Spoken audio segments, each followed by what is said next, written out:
Welcome, everybody, to Take the Hill, which is a leadership podcast designed to illuminate the human experience of leadership through authentic conversations. We are here today to take a little bit of a different approach. We want to kind of step through, some of the elements that are reshaping the role of managers within organizations today.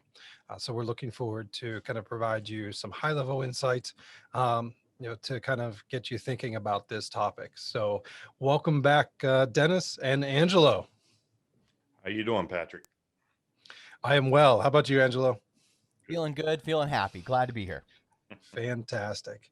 Well, there's to kind of kick things off, this morning, there's something that, quote that I really truly believe in, and that kind of goes along the lines of, there's always opportunity lying latent everywhere, waiting for the observant eye to discover it. Right.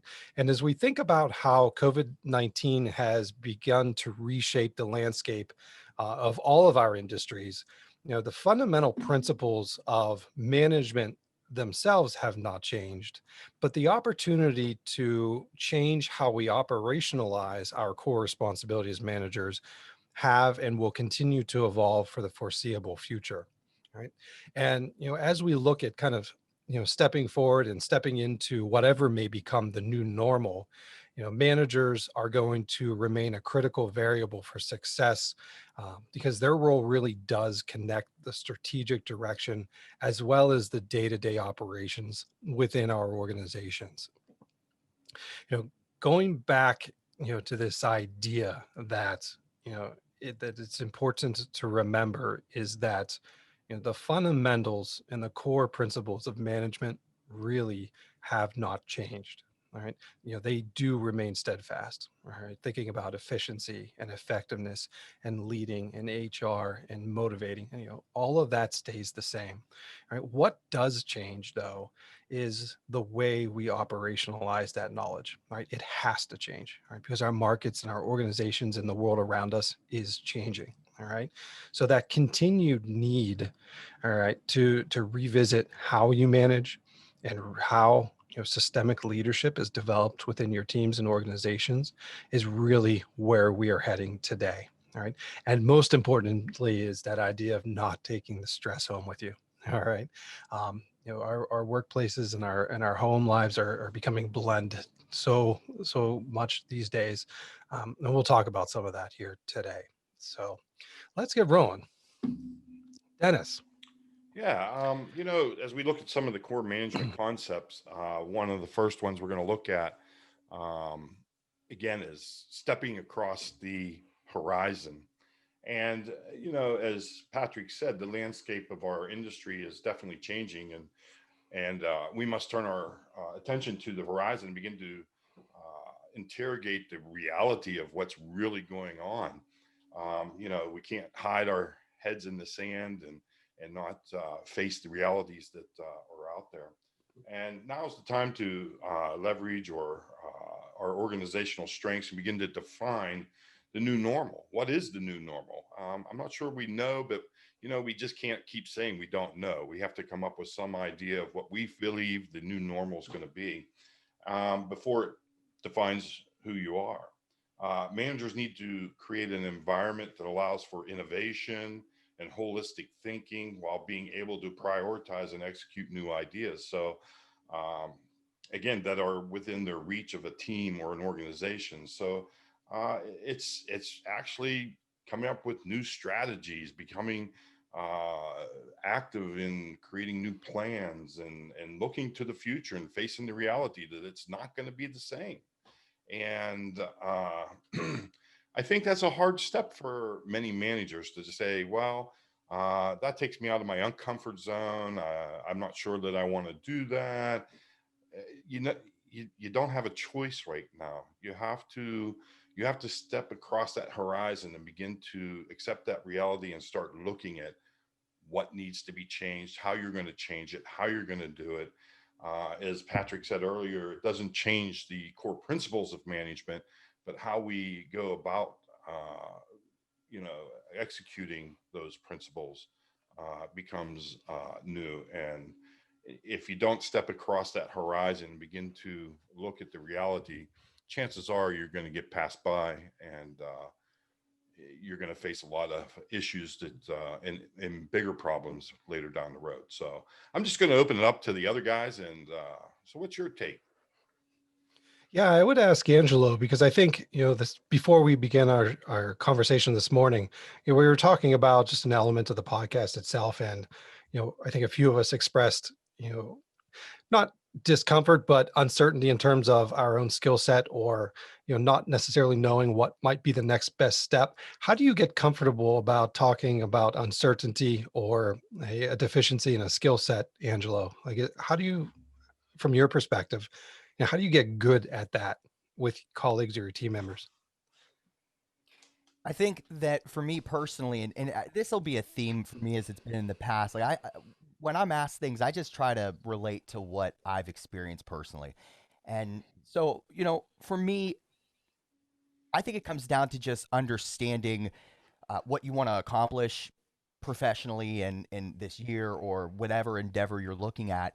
And and almost like admitting your strengths and weaknesses, right? In any interview, you're usually asked, "What's your strengths? What are your weaknesses?"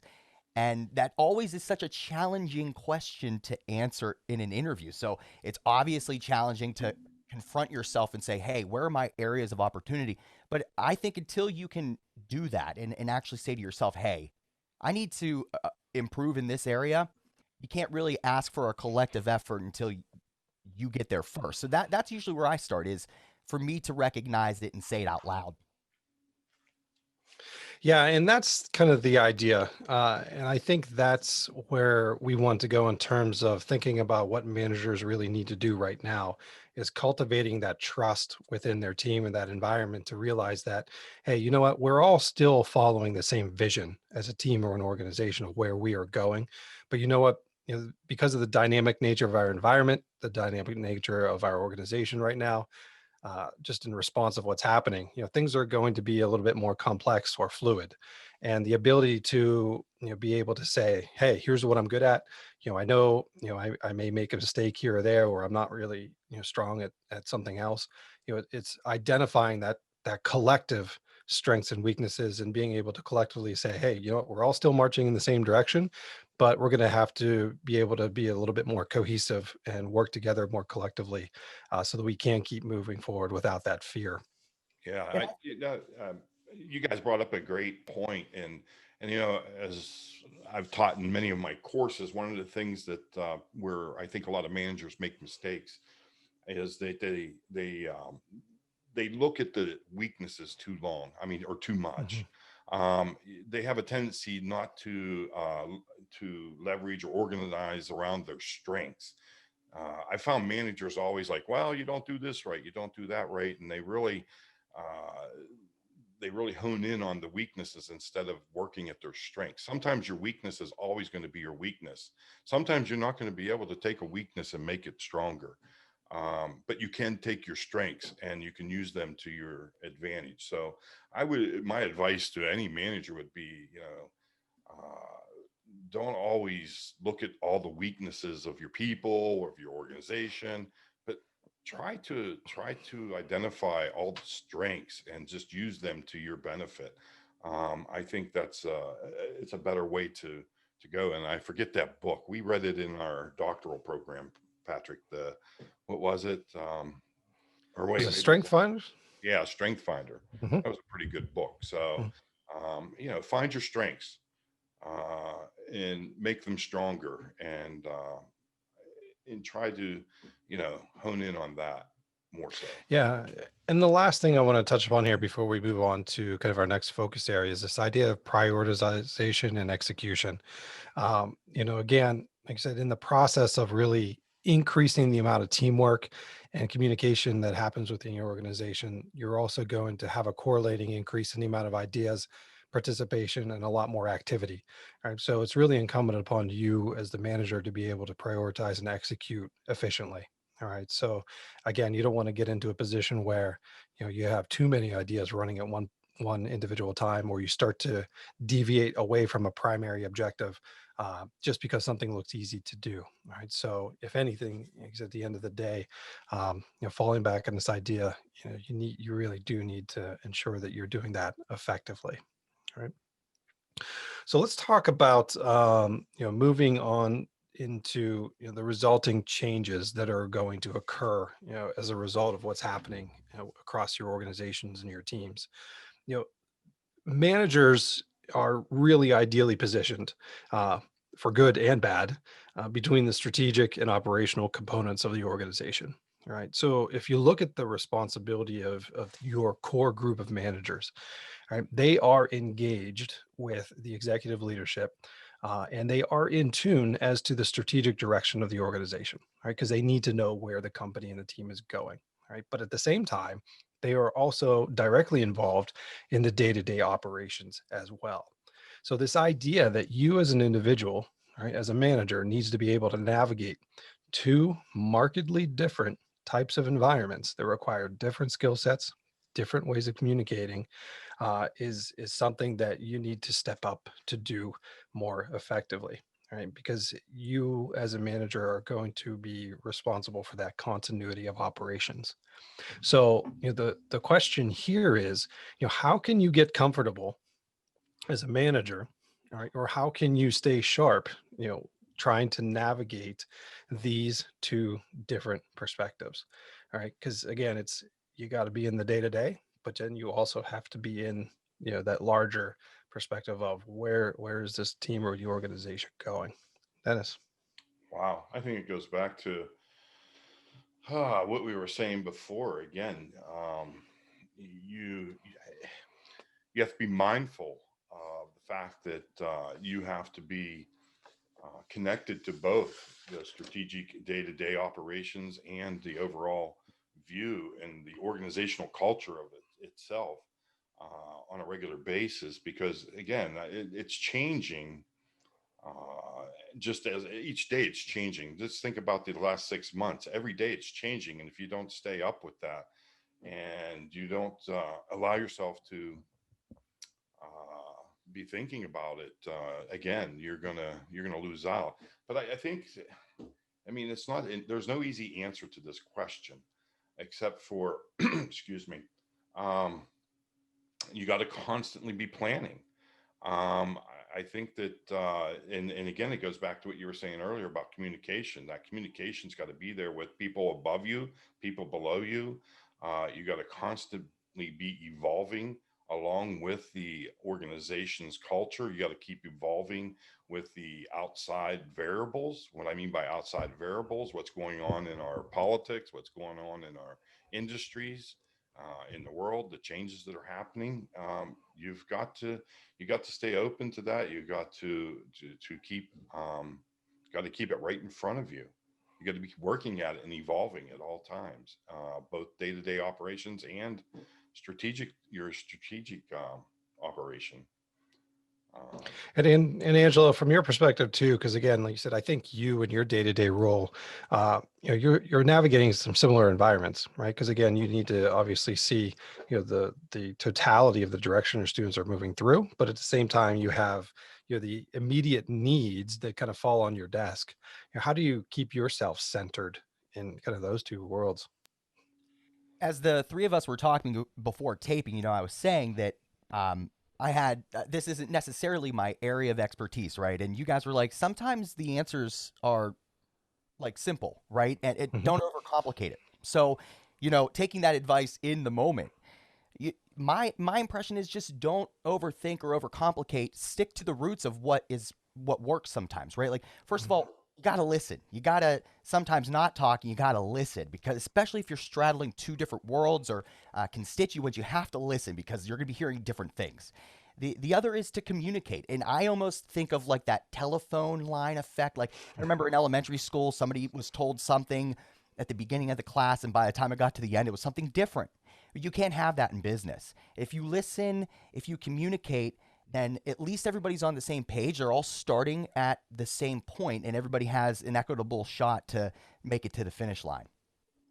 Yeah, and that's such a valuable point to be made that needs to be heard very clearly, because there are times where the solution is complex, but as there are also times, and I think they're equal in number, that the solution can be very simple. Right. In fact, it at times needs to be simple because, again, if you're thinking about from a larger organizational perspective and then figuring out how to operationalize some of these elements in the day to day, all right, handing somebody who's operationally focused a very complex, detailed, strategic vision directed mission, all right, that's not going to be real conducive in terms of very quickly being able to operationalize or get things moving. All right, so there are times where the skill set of being able to, as you said, Angelo, you know finding a very simple solution or finding an effective solution that works, that's not necessarily really complex, right, is going to get the job done, and that's what you need to focus on. So very valid point. So talking about this idea of efficiency and effectiveness, Dennis, what are we focusing on this area? Again, sustaining your operation, managers will continue to be measured by their operational efficiency and effectiveness. Of course, that's not going to change. I mean, there has to be some type of measurement there, some type of way of measuring their how effective and how efficient they are. Though these variables remain consistent, we need to review key performance indicators within teams and larger organizational community to to measure those efficiencies and effectivenesses. Let's face it, they're a business. They still have to produce. They still have to be effective. They still have to be efficient. And the issue that we may be facing as managers, as you begin to change your organization, as you begin to change the way you do things, it may change the your effectiveness and your efficiency of um, how you accomplish that. So again, that would probably be one of the most important things you would do when you start to change, is to start measuring how effective you are and how efficient you are in compared to what it was in the history or historically. And Mhm. moving forward, you may have to change some of the ways that you do things to become more effective and more efficient. So Yeah, and this is a very valid point, especially now, within your industries and within the organizations that you work for. And I think what it really boils down to is this: you need to start with the difference between task-oriented roles and creative roles, right? Because again, when you think about measuring efficiency or effectiveness, right, they're going to be done in completely different ways. All right. Um, Beyond separating and looking at them from that particular lens, I would really go back to the idea of also looking at, this idea from a statistical standpoint. We're always looking at validity and reliability. All right. And in specifically this idea of validity, are we measuring what it is that we intend to actually measure? And what I mean by that is, the measurement or the metrics that we're using, are we really are we basically looking at what we want to see, or are we authentically measuring, the outcome that we want to measure? All right. So in going back and looking at how it is we're assessing our employees, all right, I would start with, again, figuring out whether they're task oriented or if they have a creative role, but then going back and looking to see, all right, the variables by which I'm measuring you, are they the correct variables? All right. yeah. Uh, because again, if you're measuring the wrong thing from a reliability standpoint, you're just going to keep getting the same answers over and over and over. All right. Where you may never even realize that you're measuring it incorrectly. All right. So when you go back, that's what I'm recommending.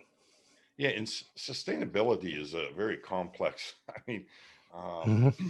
idea because, and again, we could go a lot more into depth in this, but sustainability, we got to be careful. Where do we set that standard? What are you trying to sustain? And I guess what I'm trying to say is that are you really and you bring up the great point. Are you really measuring your effectiveness and your efficiency correctly? I mean, can you actually be more efficient and more effective by measuring other variables? So, yeah, you're right. And that's harder than what people realize. You really have to take time and look at what you need to be measuring. And a lot of times people leave out that the people component. Um, they leave out they just look at, okay, time. They don't look at and again, I'm going way off track here, but they don't always look at the people component, of how Mhm. people impact efficiency and effectiveness in maybe motivating them to do, how you motivate them, how you treat them, how you trust them, all those variables make a difference. So yeah, there's a lot there. Um, we could go all day on this one. Mhm. Yeah, That's and it's true. And I want to get Angelo's thoughts too, because again, most folks do rely upon that quantitative data, right? They're looking for measurable progress. But as you said, it we've seen this in terms of the way management shifted in the early 1900s all the way through. You got more of a humanistic approach. And I think even on our show and our podcast, right, there's a reason we're looking at the human experience of leadership, right? So Angelo, from a qualitative perspective, how how would you kind of tackle that that challenge of how do you read people, right? How do you weave that into ways that you kind of define success?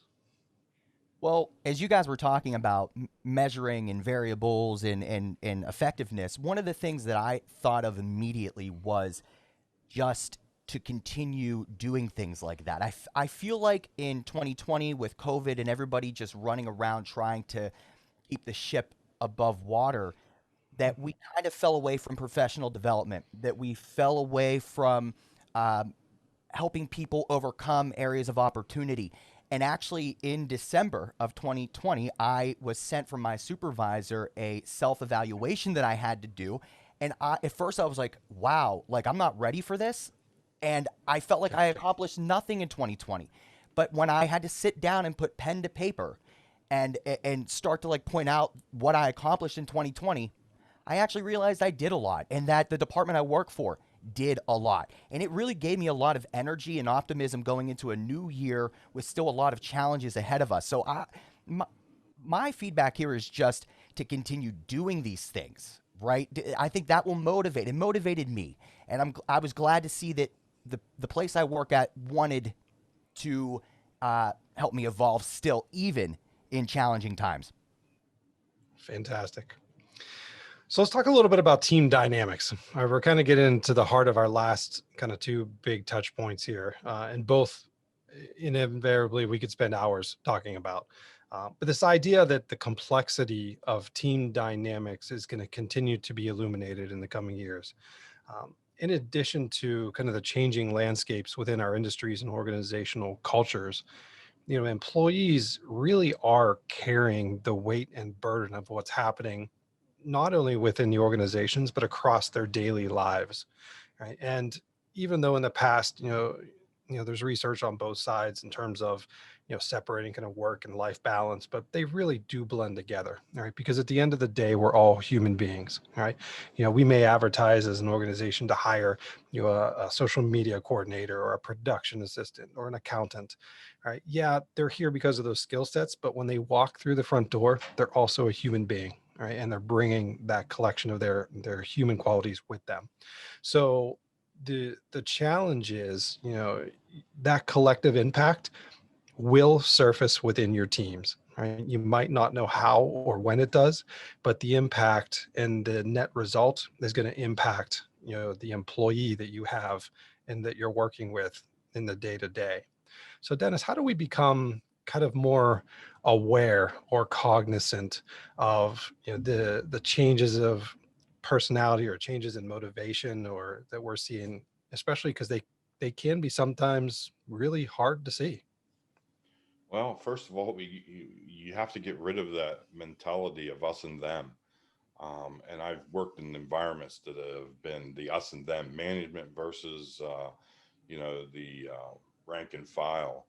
And I think one of the other issues is that people don't realize companies are becoming more flat. What I mean by that, they're not so hierarchical anymore. They're becoming more flat. More people are involved in the decision making process. The the rank and file, they have more skills, they have more knowledge. We have more knowledge workers now than we've ever had. And I think what happens is that when you're managing the team dynamics, you have to get rid of that mindset that, I'm the boss, you'll do as I say, but you have to be more, open minded and more willing to embrace other people's viewpoints, other people's, feelings. I mean, I know it sounds funny, feelings. Managers worried about feelings? Oh man, no way. But no, seriously.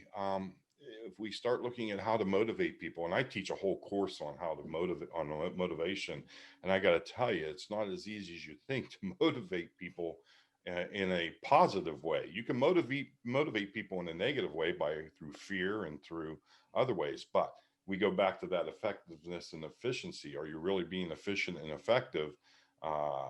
Forcing people to do what you want them to do, or is there another way by, you know, motivating them in a positive manner by including them in the decision making process, maybe, or a little pat on the back and saying, "Hey, job well done," and so forth. So when we're talking about team dynamics, I think inclusion, that word inclusion is a big word. We got to include everybody. You can't leave anybody out. I've always said, uh, every employee, when I've ran businesses, everybody was, "Oh, you're the top guy, you're the boss, you're running the show, you're the most important person here." And I said, "Nah, no, I'm not. I'm the least important. I just keep it all together." There's people that keep the schools clean, they're important. You have people coming into your school and touring and they see the bathrooms all dirty. Chances are they might not come to school there. So every person in that team is important. You got to include them. So do I know the best way to clean a hallway? No. Or clean a floor? No. But there's somebody that does. And I know I'm simplifying it by using that example, but in the big picture, I think inclusion and just get rid of the us and them mentality. Yeah, your thoughts, Angela? Well, I love the word inclusivity. It's something that I use in other facets of my life. I think that that's going to be a word that is just in its infancy in our society and culture right now. I think it's only going to expand. I think that young professionals want to feel that there's inclusivity where they're going. So I love that word, Dennis. I wrote it down, so you stole it from me, but that's okay. Um, you guys were talking, one of the things I was thinking of is almost like a renewal of your leadership to your team.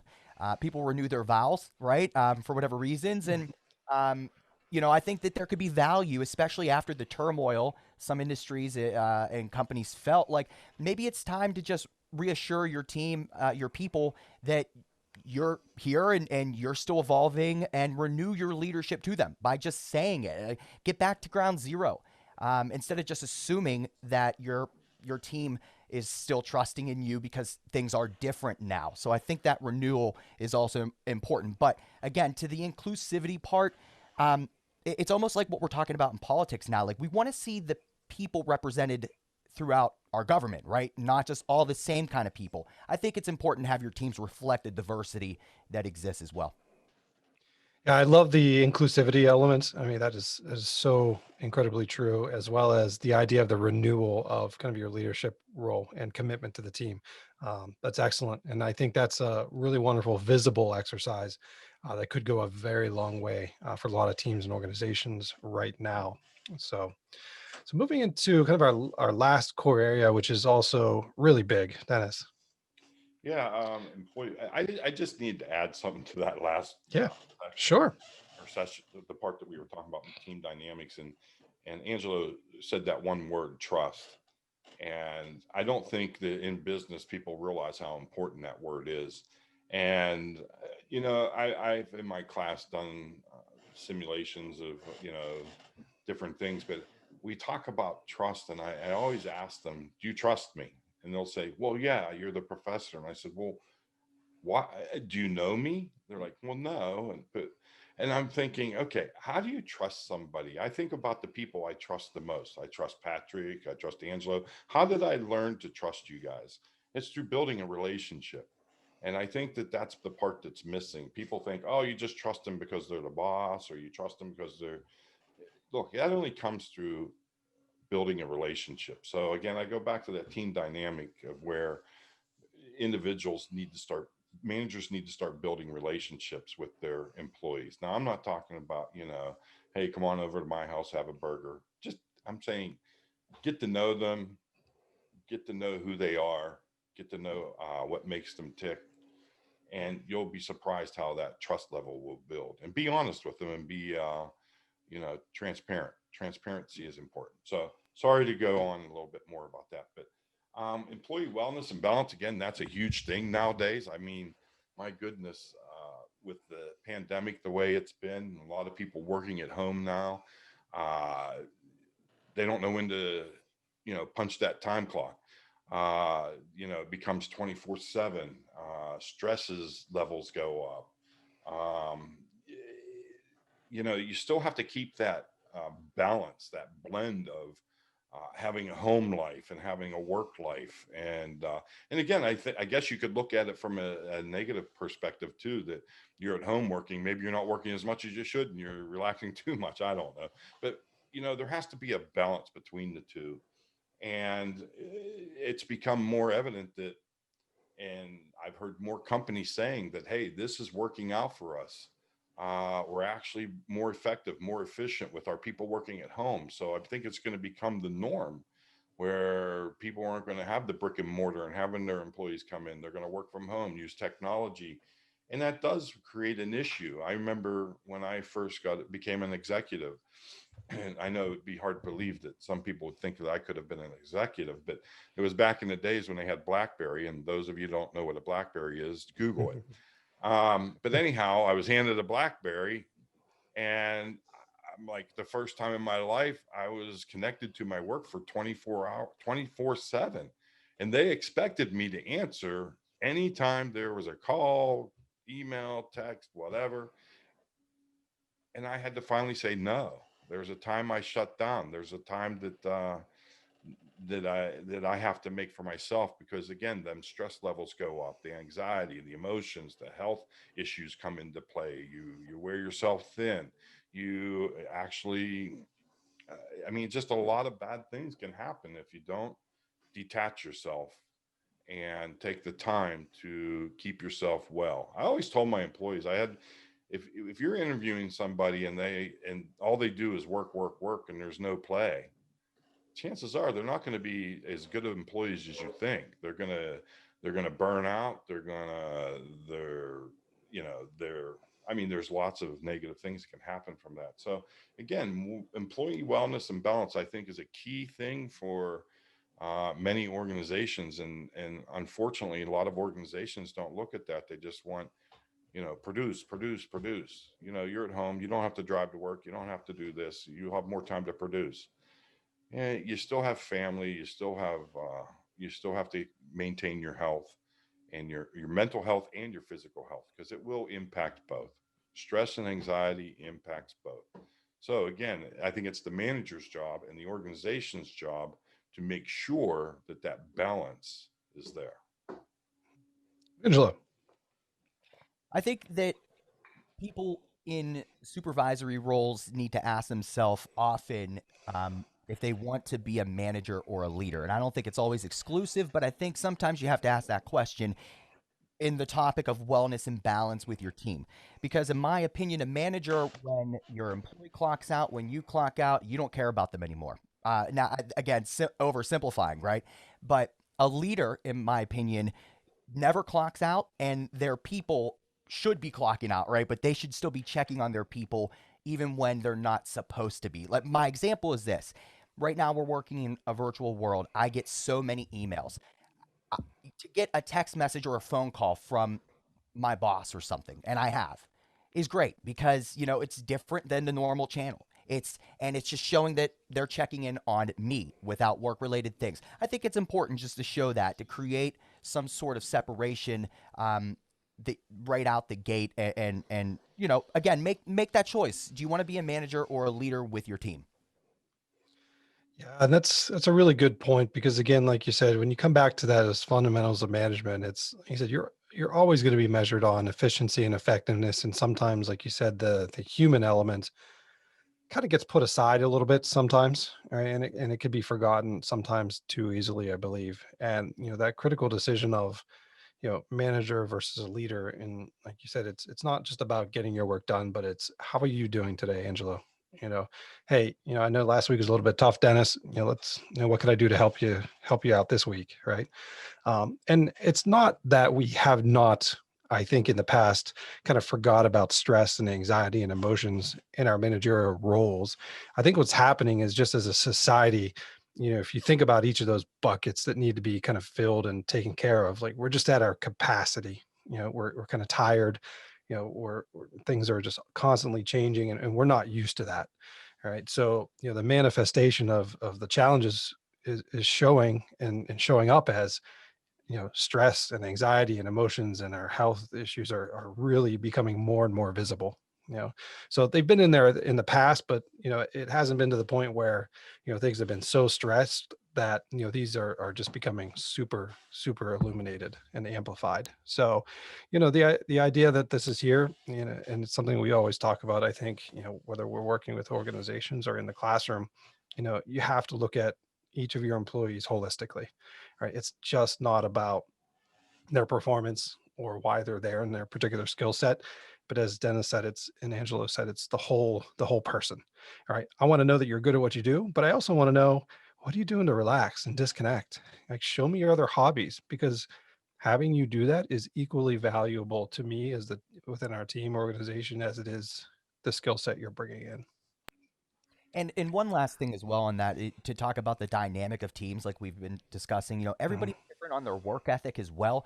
Mm-hmm. Sometimes it can be as simple as like telling your team, hey, go enjoy the weekend and don't work. Do not look at your email.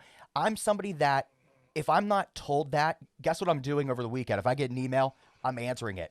It's almost like sometimes I need to be told, Angelo, shut down. Yeah. And it should be that simple because again, there's everybody's different. Their work ethic, how they approach work, how they process um, the stress level can be different. Sometimes it can be detrimental as well. Another Oh, key absolutely. factor. Oh, not to Go ahead. simplify it, but another thing is, and I know this is very hard for many people. Learn to say no, because I got to tell you right now, I don't know how many times I've stressed myself and overloaded myself because I can't say no. I can now. I've learned how to say no. Hey, by the way, Patrick, is that offer still open for you guys to? Do you need to help me with something? I could use some help with. Well, no, we won't go there. But anyway, No. um, but yeah, again, it's important to learn how to say no. That Yeah. two-letter word is tough for a lot of people. Yeah, and it's hard because I think, again, especially most of us are wired to help and go go go and go. Just because we have pride and we have a deep vested interest in what we're doing. I still struggle with that in terms of saying no. I've gotten a lot better at telling people, hey, guess what? It's 5 o'clock. Go home. Don't look at your email. Take the time off. Right. But I still continue to you know Yeah. do the work. So, like I said, but you have the people around you, as you said, Dennis and Angela, that kind of also keep me grounded and remind me that, yeah, you know what, occasionally it is good to shut off and take some time away. Because if you don't, at the end of the day, it's also directly impacting your team, right? Because if you can't be there in that leadership role because you're stressed or you're sick or you're just exhausted yourself, then in reality, by not taking care of yourself, you're really just letting down your teammates. Yeah. What's that old saying? The team's only as good as its. Or wait, yeah, Strong as its weakest link. yeah. Thank you. Wow. There we go. That's what we do. See, teamwork. I tell you, the '70s was tough on me. I'm telling you. So the idea here, yeah, and like I said, we could spend hours, speaking more in depth about each of these ideas. But I want to close with a quote from Maya Angelou, which is, you may encounter defeats, and we all have in various different capacities, personally and professionally, right? But the idea is that you must not be defeated. Right? In fact, it's almost necessary to encounter the defeats so you can still know who you are, all right, what you can rise from, and how you can still come out of it.